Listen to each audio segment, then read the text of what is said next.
आरोहण आरोहण आरोहण करे जला कर दिया। आरोहण आरोहण आरोहण करे जला कर दिया। जाने कितनी लगी परेशानियां, मेरा मन ना लगे करूँ नादानियां। जाने कितनी लगे परेशानियां, मेरा मन ना लगे करूँ। तो जैसे फेसबुक, इंस्टाग्राम, ट्विटर, यूट्यूब जो भी चैनल्स है उन पर आप विवेकपूर्ण ढंग से सर्च करें, मित्र बनाएं। अपनी जो इवेंट्स है, मैरिज की हो, बर्थडे पार्टी की हो, वो अपने मित्रों तक सीमित रखें। जो अननोन मित्र है, जिनको अपन जानते नहीं है, पर वो साइबर बुलिंग के नाम पे अपन को मित्र बनने के बहाने अपना मित्र बनना चाहते हैं और बाद में कोई फ्रॉड करना चाहते हैं। कई बार अपन यहाँ से जाते हैं कई दूसरे शहर में, वहाँ जाके अपनी फोटो चढ़ा देते हैं, तो घर की लोकेशन और उनके बारे में उनको पता लगता है, घर पर कोई नहीं, जो चोरी हो जाती है। और इसके अलावा ऑनलाइन पहले जो ट्रेडिशनल चोरी होती थी, उसकी जगह तो ऑनलाइन चोरियाँ हो रही, मतलब अपनी डाटा को चुरा रहे, फोटो वगैरह, इन्हें प्लेटफॉर्म लेके अपन से पैसे ले मांगते हैं, या कई बार ऐसे फ्रॉड करते हैं और डिजिटल अरेस्ट भी कर लेते हैं कि आपको आपके खिलाफ नोटिस आया है ईडी का, या ऐसे बहाने बनाते पुलिस का ऐसा फोटो दे के, उनका परिचय पत्र दे के, सीबीआई का अधिकारी बन के आपको फोटो दे के आपके साथ अनजान व्यक्ति फ्रॉड कर सकता है। इसलिए अपने जो मित्र हैं वो लिमिट में रखें, लिमिट में मित्र बनाएं, और जिनको ज्यादातर वही मित्र बनाएं जिनको अपन जानते हैं। अनजान व्यक्तियों को मित्र नहीं बनाएं।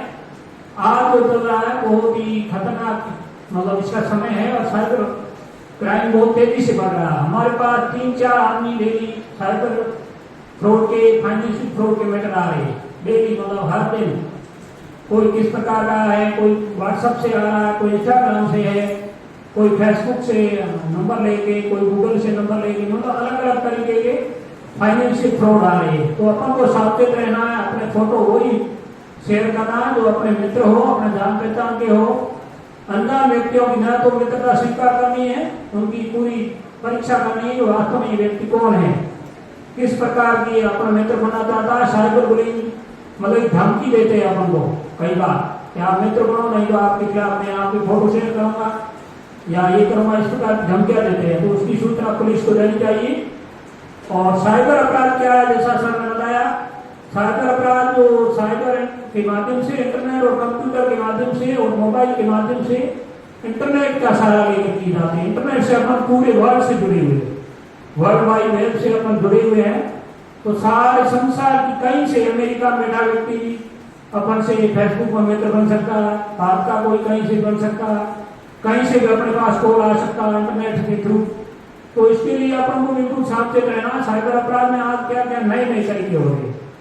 पहले तो क्या होता था, बैंक अधिकारी बन के या अपनी ओटीपी लेके इस प्रकार के अपराध करते थे। तो अब नए लिंक भेज रहे हो, अपन देखते हैं कि वो किसी बैंक में भेजा है, अपने सारी डाटा चोरी कर रहे हैं। इस बैंक से इनका लोन चल रहा है, इस बैंक से इनका खाता है, वो अपन को बता देगा आपका इस बैंक में खाता, आपको लोन मिलने वाला है, पर्सनल लोन है, ये आपकी ब्याज दर कम रहेगी, हम आपको देंगे।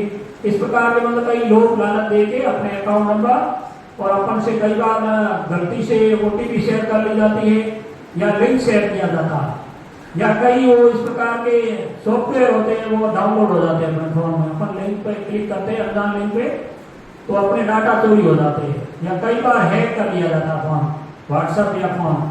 तो अपनी पर्सनल डाटा, जो बैंकिंग डाटा, वो शेयर कर लिए जाते हैं, और उसके बाद वो साइबर फ्रॉड को अंजाम देते हैं।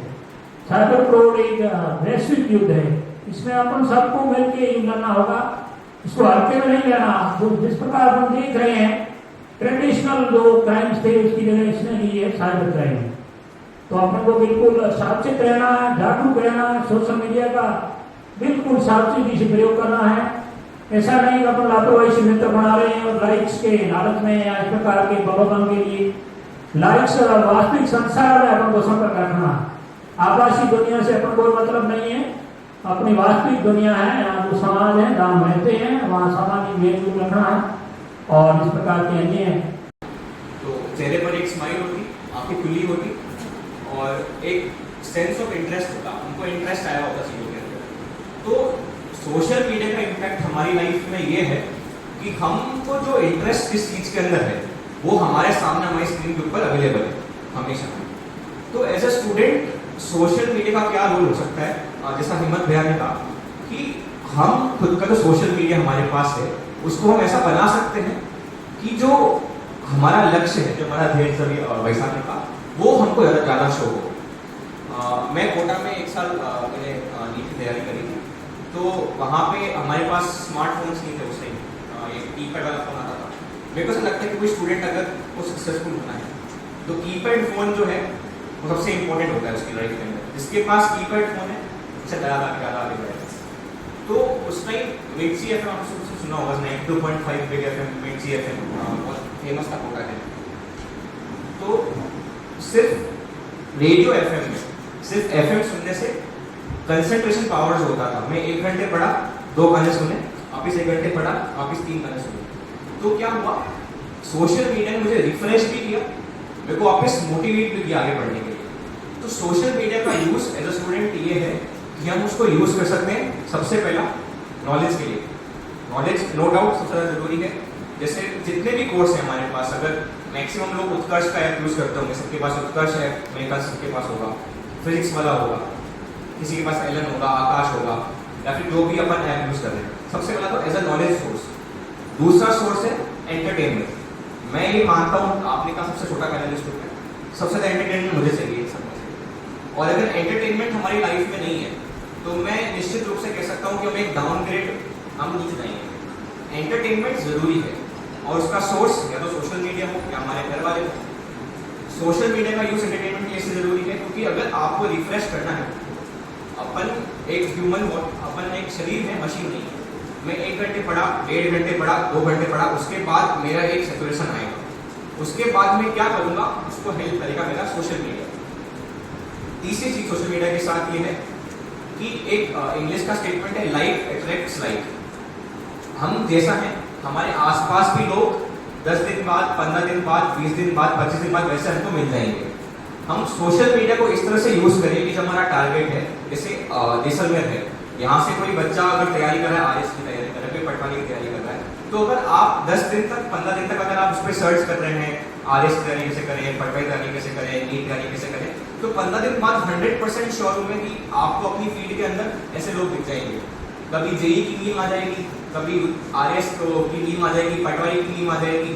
आपने सबका देखा होगा कि आप 10 दिन आपको एग्जाम दो, 15 दिन बाद आपको उसी की एक नीम आपको आपकी इंस्टाग्राम पर आती दिख जाएगी। तो ये क्या है कि आप जैसे लोग वापस उसी सोशल मीडिया से कनेक्ट हो रहे हैं। तो चौथा जो यूज है कि आप अपने से लोगों को साथ में कनेक्ट कर सकते हैं। तो सोशल मीडिया दो तरह की तलवार नहीं कहूँगा मैं इसको फिसल पट्टी कहूँगा। या तो आप मुश्किल से सीढ़ी चढ़ सबसे ऊपर पहुंच जाए, या फिसल के पूरा नीचे आ जाए एक सेकंड। तो मुझे ऐसा लगता है कि शायद सीढ़ी चढ़ना हमारा काम है, तो मुझे लगता है सोशल मीडिया एक फिसल पट्टी है जिसपे हमारा काम सीढ़ी चढ़ना है। जब हम 50 के बाद है तो हम फिसल जाएंगे।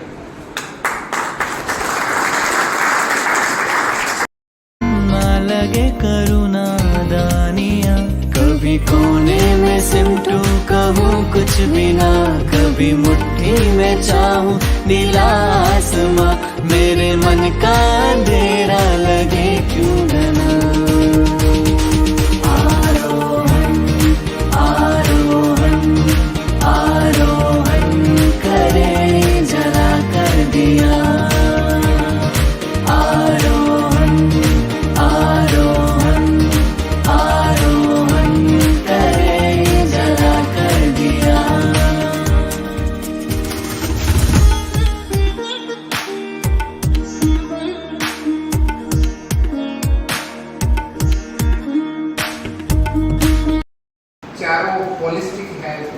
वर्ल्ड में सबसे ज़्यादा अगर होलिस्टिक सबसे बेस्ट मोटिवेशन बुक मानी जाए, आप उसमें मैं काफ़ी डेली इसको पढ़ते हैं, तो आपको डिसीजन मेकिंग में, टाइम मैनेजमेंट में, इमोशन मैनेजमेंट में, करियर मैनेजमेंट में और रिलेशनशिप मैनेजमेंट में, वर्ल्ड की सबसे टॉप मैनेजमेंट वहीं से आता है। वो हार्वर्ड से लेके IIM अहमदाबाद वगैरह में उसके कोर्सेज वगैरह। तो आप एटलीस्ट आस्था है तो ठीक आप पढ़िए, लेकिन एज उसको मोटिवेशन जनरली वैसे भी तो नोवेल पढ़ रहे हैं ना, अगर कोई हाफ गर्लफ्रेंड कर रहे हैं, अगर कुछ दो से वो फेयर पढ़ रहे हैं, कुछ भी पढ़ रहे हैं, तो एक उसको भी पढ़ के देखिए एक बार।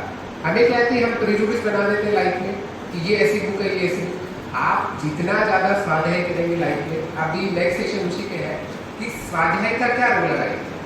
अगर आपके पास स्वाध्याय नहीं है तो आपके पास पर्पस भी नहीं है लाइफ का, और मोटिवेशन भी नहीं है। और मोटिवेशन के बिना इतना भी पूछो, स्वामी विवेकानंद ने यही कहा था, अगर आपके पास खुद के पास मोटिवेशन नहीं तो आप कुछ भी नहीं कर सकते। अर्जुन के पास भी यही था, उसके पास मोटिवेशन नहीं था लाइफ में कि मैं क्या करूँ। फिर वो पूरी की पूरी सेकंड चैप्टर में भगवत गीता कंप्लीट हो सकती थी, बट वो बोले कि नहीं मुझे मोटिवेशन नहीं आ रहा, मैं ये नहीं कर पा रहा, तो फाइनली फिर 18 अध्याय को चले गए। तो उसको ऑब्वियसली वो तो मस्ट है, 3-4 बुक के लाइफ में बहुत जरूरी है। आप चाहे वो स्पिरिचुअल है कि जो हमारे अनीमिया के केस में मैक्सिमम जो महिलाओं के अंदर होते हैं, मोस्टली महिलाओं के अंदर है, और स्पेशली गर्मियों की सीजन के अंदर जब वैसे ही हम फ्लूइड्स कम ले रहे हैं, तो अनीमिया को हम कैसे फाइट कर सकते हैं, स्पेशली महिलाओं के लिए जो घर में रहती है, जो ज़्यादा अवेयर नहीं हो। उसके लिए मैं तीनों से आपसे रिक्वेस्ट है कि आप तीनों फील्स पर अपना शेयर करें। लेडीज़ में बहुत कॉमन है, तो उसके लिए आपको अगर बहुत ज़्यादा प्रॉब्लम है तो रिपोर्ट्स और डॉक्टर से कंसल्ट करने की ज़रूरत है। प्रॉब्लम रह रही है, बहुत ज़्यादा थकान रह रही है, वीकनेस रह रही है, गडीनेस रह रही है, ये हो रहा है तो आपको कंसल्ट करने की ज़रूरत है। कभी कम हो रहा है तो क्यों कम हो रहा है, कारण ढूंढना बहुत ज़्यादा जरूरी है। अगर बहुत माइल्ड एनीमिया रह रहा है, जैसे हेमोग्लोबिन 9-10 के आसपास रह रहा है, इस तरह से रह रहा है, तो आपको अपने ज़्यादा मेडिसिन की तरफ जाने की जरूरत नहीं। खाने पीने की चीज़ें हैं उनको आप लेंगे तो उसमें आपका अपने आप ब्लड है जो या तो स्टेबल रह जाएगा या थोड़ा बहुत बढ़ जाएगा, तो जिससे आपका काम चल जाएगा। जैसे आयरन सोर्सेज है, घर में गुड़ होता है, मूंगफली होती है, पालक होता है, तो ये चीज़ें लेंगे, चुकंदर है, अनार है, ये बेसिक 4-5 चीज़ें हैं जो आयरन की इनमें प्रचुर मात्रा होती है। तो ये लेने से आपका हेमोग्लोबिन है जो स्टेबल रह सकता है। फीमेल में मोस्टली 10 के आसपास ही रहता है अपने एरिया में, तो ये चीज़ें लेने से हो सकता है। और बहुत ज़्यादा प्रॉब्लम है, जैसे आपका हेमोग्लोबिन 5-6 के आसपास, जो असफलता आप सभी ने फेस करी होगी, जबकि आप इतना लंबे करियर में आप आए, तो आपने उसको डील कैसे किया? क्या आध्यात्म का, क्या आपकी असफलता को पार करने में क्या कोई रोल था आध्यात्म का? ये मेरा पर्सनल क्वेश्चन मुझे शायद सबको ही सुनना भी चाहिए। नहीं देखिए, मैं इतनी देर से डिस्कशन देख रहा था, हम सब काफ़ी पैनलिस्ट और अच्छा काफ़ी बताया आप सबको इस बारे में। सक्सेसफुल होना सबसे इम्पोर्टेंट है। आपको अपने लाइफ में ये समझना होगा कि सक्सेसफुल होना क्या होता है। पहले आपको ये समझना पड़ेगा सक्सेस किसे बोलते हैं। सिर्फ ज़्यादा पैसा कमाने को सक्सेस बोलते हैं, या सोसाइटी के अंदर बहुत बड़े किसी सरकारी पद पे जाने पे आप उसको सक्सेस बोलते हैं, या आप अपने आत्म रूप से पूरी तरह से निर्भर हैं, अपने मन में एक शांत व्यक्तित्व वाले इंसान हैं और समाज के लिए और राष्ट्र के लिए अच्छा करने के लिए मन में रखते हैं और अपना कार्य कर रहे हैं, उसको आप सक्सेस मानते हैं। सबसे इम्पोर्टेंट ये। और अभी जिस तरह की हमारी जनरेशन है, जैसे अब आप लोग काफ़ी यंग हैं, अभी काफ़ी पैटर्न चेंज हो गया, हम लोग ने भी कॉम्पिटिशन बहुत ज़्यादा फेस किया। जो असफलता होती है वो इंसान को ज़्यादा सिखाती है, ये मेरा एक्सपीरियंस है। जब मैंने प्री मेडिकल टेस्ट के एग्ज़ाम दिए और जब हम सेलेक्ट हुए, तो जब मैंने फर्स्ट अटैम्प्ट दिया था उसमें मेरा सिलेक्शन नहीं हुआ था, मेरा सिलेक्शन सेकंड अटैम्प्ट में हुआ। तो फर्स्ट अटैम्प्ट में जब सिलेक्शन नहीं हुआ तो उसकी वजह से जो डिप्रेशन आता है सबको आता है। मैं भले कितना ही बताऊँ कि आप मेंटली ये कीजिए वो कीजिए, आता है। आने के बाद में जो आदमी उससे गुजरता है एक समय के बाद में, और फिर जब वो खड़ा होता है तो वो अपनी लाइफ में और स्ट्रॉन्ग खड़ा होता है। उसके बाद में छोटी मोटी असफलताओं से वो घबराता नहीं। तो ये आपकी लाइफ में और मेरी लाइफ में एक जरूरी हिस्सा है असफलता का होना। जिसको सिर्फ और सिर्फ सफलताएं मिलती रहती हैं वो इंसान ज़्यादा सीख नहीं पाता जीवन में। एक बात। दूसरी बात, स्पिरिचुअलिटी का इसमें क्या रोल होता है। आप जब इस लाइफ में जैसे जैसे आप एग्जाम देंगे, एक आप चीज़ और देखते होंगे, जब आप ज़्यादा पढ़ते हैं, कुछ लोग, मेरे टाइम पे होता था, मेरे साथ होता था, मैं अगर जैसे 12 घंटे या 13 घंटे पढ़ लेता हूँ तो मेरी एफिशिएंसी डाउन हो जाती है। जब मैं कम समय देता था पढ़ाई को, जैसे 5 घंटे दे रहे हैं तो उस 5 घंटे में बहुत ज़्यादा याद होता है। और अगर 12-12 घंटे पढ़ रहे हैं तो जो 1 घंटे में पहले पढ़ते थे वो आप 2-2.5 घंटे में धीरे धीरे धीरे बढ़ाएं। उसका कारण ये है कि हमें ऐसा लगता है जो ज़्यादा देर पढ़ता है उसके ज़्यादा नंबर आते हैं। ये बेवकूफ़ी है, मैं आपको आज बता देता हूँ। ज़्यादा देर पढ़ने से कोई टॉपर नहीं बनता, परंतु बात ये है आप जितनी देर पढ़ें पूरी कॉन्सेंट्रेशन के साथ पढ़ें। आप 12 घंटे की जगह, अब ये मेरा इसका गलत मतलब मत निकालना कि 12 घंटे की जगह हम 4 घंटे पढ़ेंगे, 3 घंटे पढ़ेंगे, ये नहीं। इसका मतलब ये है कि आप 2-3 घंटे कम कर लीजिए, बट जो आप समय दे रहे हो उसको पूरा कॉन्सेंट्रेट करके। मैं पढ़ रहा हूँ, मेरे टॉपिक पढ़ रहा हूँ, मेरे को याद आ रहा है अरे घर पे अब ये आया कि नहीं आया, मम्मी का ये हो रहा है, पिताजी के ये हो रहा है, भाई जी हो रहा है। ये आपके साथ, मेरे साथ तो होता था भाई, आपके साथ भी होता ही होगा। तो कॉन्सेंट्रेशन बनाना सबसे इम्पोर्टेंट है। स्पिरिचुअलिटी के अंदर जो योग, एक्सपर्ट तो योग के आप हैं, हमने जो थोड़ा बहुत पढ़ा है क्योंकि मुझे इसमें इंटरेस्ट है इस चीज़ों के बाद असफलता मिलने से, सफलताएं मिलने से। तो योग जो बोलते हैं, योग का मतलब सिर्फ आसन करना या कसरतें करना नहीं होता। योग का मतलब होता है आपका सत्य से मिलन, और सत्य से जो मिलन होता है आपका, उसके अंदर ये बहुत बड़ी बात है अपने अंदर। ये कोई इतनी छोटी सी चीज़ नहीं है कहने के लिए। सत्य का मतलब है कि आप और मैं, हमारे अस्तित्व में क्या, हमारा जन्म क्यों हुआ है, हमारी मृत्यु कैसे होगी, और बीच में हमने जो ये जीवन जिया है वो कैसे जिया है। तो इस चीज़ के बारे में बात करना, इसके बारे में सोचना, इसके बारे में आपके अंदर अवेयरनेस आना, इसके लिए जागना ही स्पिरिचुअलिटी है। और ये कोई जगह नहीं सकता आपके अंदर या आपके अंदर अपने आप आता है। कोई इंसान किसी एक भगवान का या इष्ट का नाम लेके करता है, कोई दूसरे का नाम लेके करता है, परंतु हम सब सत्य हैं, हम सब एक ही तरीके से आए हैं और एक ही तरह से जाएंगे। तो एग्जाम के अंदर जब आप किसी परीक्षा की तैयारी कर रहे हैं, जब आप असफलता, थोड़ा सा आउट ऑफ द टॉपिक रहेगा सर। जब हम पढ़ाई करते हैं तो सर कुछ बच्चे ऐसे होते हैं जो बहुत मेहनत करते हैं, पर सर उनको उनका एक्सपेक्टेड रिजल्ट नहीं मिलता। पता नहीं उनके साथ मतलब कुछ दिक्कतें होती है, उनको उनका एक्सपेक्टेड रिजल्ट नहीं मिलता, और ये कंटिन्यू ऐसा होता रहता है। तो वो बाद में स्ट्रेस में आ जाते हैं और उनको ये लगने लगता है कि अब बढ़कर भी कुछ नहीं हो रहा तो क्या करें। तो सर उसके लिए आप कोई सजेशन दें प्लीज। ये इसका सोल्यूशन, मैं इस वर्ड्स में काफी इंटरेस्ट हूँ। कर्मणे वादी कारस्तु मा फलेषु कदाचन, ये तो हमको सबको आता है। नेक्स्ट लाइन क्या हुई है बता, अभी बोले कि कर्म करो फल की चिंता मत करो, लेकिन नेक्स्ट लाइन क्या है, ये सेकंड वर्ड से भगवत गीता का श्लोक है कि आपकी कर्म न करने में भी आसक्ति न होनी चाहिए। मतलब फ्रूट जो भी आए, कर्म तो करना ही है। हमारे हाथ में क्या है, कर्म भी तो करना है ना। वो अर्जुन भी बोलना था मैं युद्ध नहीं करूँगा, रिजल्ट उसको भी पता नहीं है, हमको भी नहीं पता क्या होगा, बट कर्म तो करना पड़ेगा ना। मनुष्य योनि ऐसे भी माने कि कर्म योनि है जो भी है, और उसमें बहुत सारी चीजें हैं कि माम मुस्मान युद्ध चेतु, मेरा भगवान का स्मरण करो, पर कर्म तो करना पड़ेगा ना। तो वो छोटी चीजें थी, वो एक फल कैसे आता है, वो प्रारंभ होलिस्टिक, वो चीजों पे बहुत सारे फैक्टर पे डिपेंड करती है, बट अपने हाथ में क्या है, कर्म करना। आप ठीक है सोचिए पेपर लीक हो रहे हैं, आपका ये नहीं हुआ, वो नहीं हुआ, कोचिंग में से नहीं पढ़ाया, बट आप मेहनत कीजिए ना, वही अपने हाथ में। तो और क्या कर सकते हैं इसमें। एक्चुअली क्वेश्चन आपसे था, जो आपने बोला था कि गुरु और शिष्य की परंपरा महिमा, तो काफी बार ऐसा होता है कि गुरु को हमसे ज्यादा नॉलेज तो है, लेकिन उनको पढ़ाना नहीं आता है। एक्चुअली कैसे लोगों को पढ़ाते हैं, वो भले 10 बार इस चीज को समझा है, लेकिन एक्चुअली समझ में नहीं आता है। और कोई ऐसे होते हैं तो एक बार कोई चीज समझा दे तो मतलब लोगों को समझ आता है, तो उस कंडीशन में क्या कर सकते हैं। उसमें भी मतलब गुरु को ऐसा नहीं बोलेंगे पकौड़े वगैरह।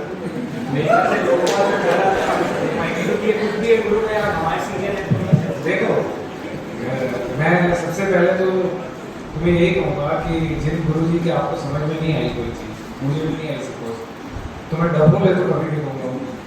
ये तो मेरी ये आपको समझ में नहीं आई, ठीक है, नहीं आई समझ में, आपने बैठ के किसी दूसरे गुरु जी से वही चीज़ समझ लेना, ठीक है ना। उनसे नहीं आई समझ में तो उनसे नहीं आई, जरूरी थोड़ी ना आपसे गुरु से पढ़ेगा, आप दूसरे टीचर से पढ़िए उसी चीज को। ये देखिए मेरी बात सुनिए, चेंज होने का ऑप्शन नहीं हो तो हमको डफोल है, बोलना नहीं है। मोटे जो लोग होते हैं उनको पतला होने के लिए प्राणायाम करना चाहिए। तो पतले लोगों में ये क्या है कि मोटे होने के लिए आप बॉम्बे दिल्ली में रहे होंगे तो आपकी समस्या होगी। राजस्थान में इसका उल्टा कंसेप्ट है कि हमको मोटा होना है, तो ये एक बहुत टिपिकल समस्या है यहाँ की। देखो ये लेडीजों में एनीमिया वगैरह रहता है, आपको पहले तो खाना वगैरह अच्छे से खाइए, डॉक्टर से कंसल्ट, मैं राइट पर्सन नहीं हूँ उसके लिए। और अब हम कुछ, क्योंकि अब आपकी बॉडी फिजियोलॉजी अलग होती है, चीज़ें अलग होती है, तो आप एक बार डॉक्टर से कंसल्ट करें तो ज़्यादा बेटर है। कंसल्ट कर चुके हैं, वो बोलते हैं उम्र के हिसाब से हो जाएगा, पर वीकनेस होती है बॉडी के अंदर में, उससे लोग कुछ कर नहीं पाते, एनर्जी नहीं होती है। जैसे मैं पढ़ाई करती हूँ, पढ़ाई करने के लिए मेरे पास वो तो नहीं, मन में होता है पढ़ना है, गोल है, एग्जाम है, पर वो पढ़ाई में कंसंट्रेशन नहीं रह पाता है, काम भी करते हैं उसमें एनर्जी नहीं रह पाती है। देखो अभी हम पॉलिसी, हमारे पास एक डेटा था जब हमने इंडेक्स में 2 लाख डेटा था, एक जो एफिशिएंसी का ऑफेक्ट है वो सब्जेक्टिव वाइटलिटी को बड़ा एक जो है वो काफी इफेक्ट करता है। मतलब आपका जो विद्या प्राण में आप बोल सकते हो। हाथ लेकर के प्रस्थान करेंगे। सबसे पहले खुद को शाबाशी देंगे, दोनों हाथ ऊपर, खुद को शाबाशी देंगे और हंसते हुए मुस्कुराते हुए जोर से।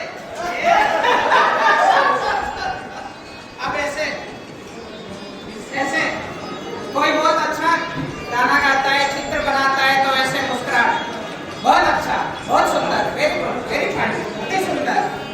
अब शिक्षक है, हम तो विद्यालय में कहते हैं उन विद्यार्थियों को, लेकिन अब इस एज के जो बेटे हैं वो थोड़े से कैरियर, नौकरी, विवाह इन सब चिंताओं से ग्रस्त रहते हैं, तो उनको मुस्कुराना है। चलिए अगला लड्डू बनाएंगे, लड्डू दोनों हाथों से फटाफट खाएंगे, ताकत लाएंगे, एनर्जी। मैंने भी है ना 12-13 साल बाहर ही बिताए परिवार से दूर, 11 साल गुरुकुल में, 1 साल दक्षिण भारत, और बाद में भी जहाँ भी रहा रामगढ़ और राजसमंद, तो 7 साल बाहर ही रहा, आधी जिंदगी बाहर ही रही है। चलिए लस्सी बनाएंगे दोनों हाथों में, गिलास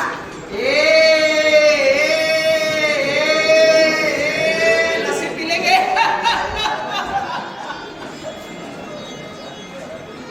खड़े होकर के भी कर सकते हैं, बैठे बैठे 3 घंटे हो गए, आपकी परीक्षा पूरी हुई, खड़े होकर के करेंगे इसको। चलिए चलाएंगे, दोबारा हाथ से दोबारा चलाएंगे, पूछने पर हंसना है। मुस्कुराइए, अभी कई जने टेंशन में है। एक बार मैं जगदम्बा ITI गया था, रामचंद्र क्या होगा, वहां मैं हंसी करा रहा, कहीं मुस्कुरा नहीं रहे, कुछ बताया कि इनका रिजल्ट आया, कुछ के सप्लीमेंट्री है, ऐसा तो नहीं है ना। चलिए दोबारा बुलाएंगे,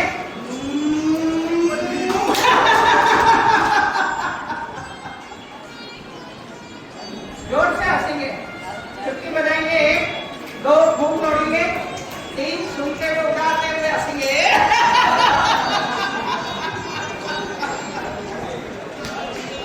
देखो पतले वो मोटे यानी नॉर्मल हो जाएंगे, ज्यादा मोटा पाए वो पतले हो जाएंगे, लेकिन आइसक्रीम खाइए ना आपने कंजन से, यहाँ जैसे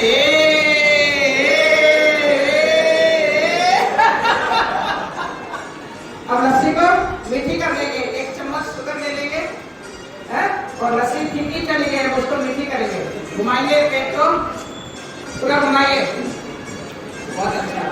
अपने कानों को खींचेंगे, अभी तो ये कानों के डॉक्टर बैठे थे, हड्डियों के डॉक्टर बैठे, इनके पास जाने की जरूरत नहीं है, खुद ही अपने डॉक्टर बनाए, दोनों कानों की मालिश करें। इसलिए डॉक्टरों का आप विदा हो जाइए, अब हम अपने आप ही करेंगे। आंखों पर आरोहण करे जला कर दिया, आरोहण आरोहण आरोहण करे जला कर दिया। जाने कितनी लगी परेशानियाँ, मेरा मन ना लगे करूँ नादानियाँ। जाने कितनी लगे परेशानियाँ, मेरा मन ना लगे करूँ नादानियाँ। कभी कोने में सिमटूं कहूँ कुछ भी ना, कभी मुट्ठी में चाहूँ नीला आसमां, मेरे मन का अंधेरा लगे क्यों घना। आरोहण आरोहण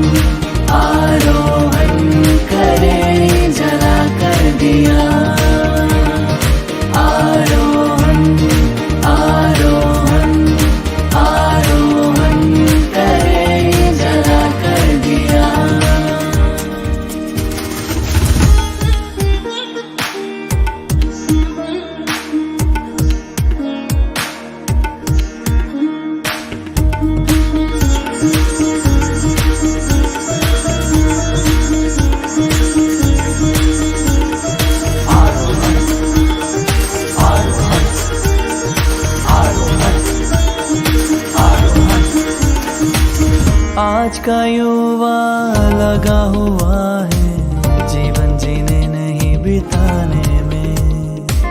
दुनिया भी कम नहीं है उन्हें और भी सताने में। ऐसे हाल में उनका जो रखे ख्याल समाधान भी